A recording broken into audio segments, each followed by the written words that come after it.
যে মানুষ নিজের কষ্টের গল্প জানে সে কখনো অন্যকে নিয়ে খেলতে পারে না, কারণ সে জানে কষ্ট কাকে বলে, চোখের জল কেমনে ফুরে, পেট খালি থাকলে, সম্মান হারালে, পরিবার ভেঙে গেলে এই দুনিয়াটা কেমন নিষ্ঠুর হয়ে যায় সেটা তার হারে হারে জানা। এই মানুষগুলো বেশি কিছু চাই না কখনো, শুধু চাই একটু বোঝা হোক, একটু ভালোবাসা, একটু সম্মান।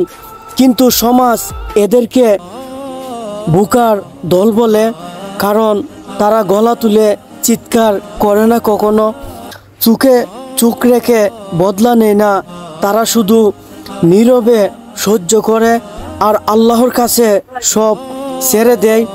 এই ধরনের মানুষই একদিন কারো বিপদের দিনে নিঃশব্দে পাশে দাঁড়িয়ে যায়, কারণ তারা জানে যন্ত্রণার ভিতরেও মানুষ মানুষকে ভালো রাখতে পারে। ভাই ভাই কাউকে ছোট মনে করেন না, আপনি হয়তো জানেন না সে জীবনের কতটা বড় লড়াকু।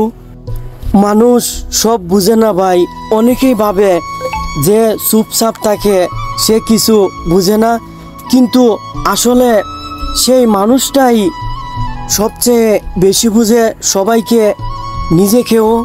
সে জানে কষ্ট কাকে বলে, সে জানে নিজের চোখের জল চেপে রেখে অন্যকে হাসি দেওয়া কাকে বলে, সে জানে কিভাবে বুকে পাথর রেখে মুখে মুচকি হাসি রাখতে হয়।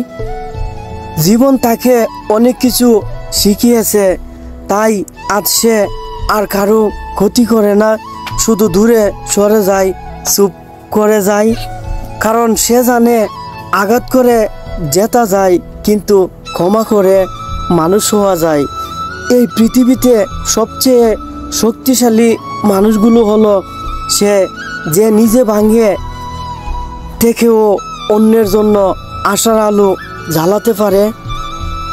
তাই ভাই, যদি কাউকে চুপচাপ দেখেন ভাববেন না সে দুর্বল, হয়তো সেই মানুষটাই আপনার জীবনের সবচেয়ে বিশ্বাসযোগ্য মানুষ হতে পারে।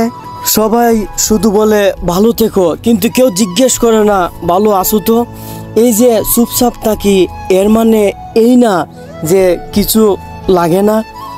অনেক সময় এমনও হয় ভিতরে সব কিছু ভেঙে যাচ্ছে, তবু মুখে একটা মুচকি হাসি রাখি, কারণ কাঁদলেই যে সবাই বুঝে এমন কিন্তু নয়।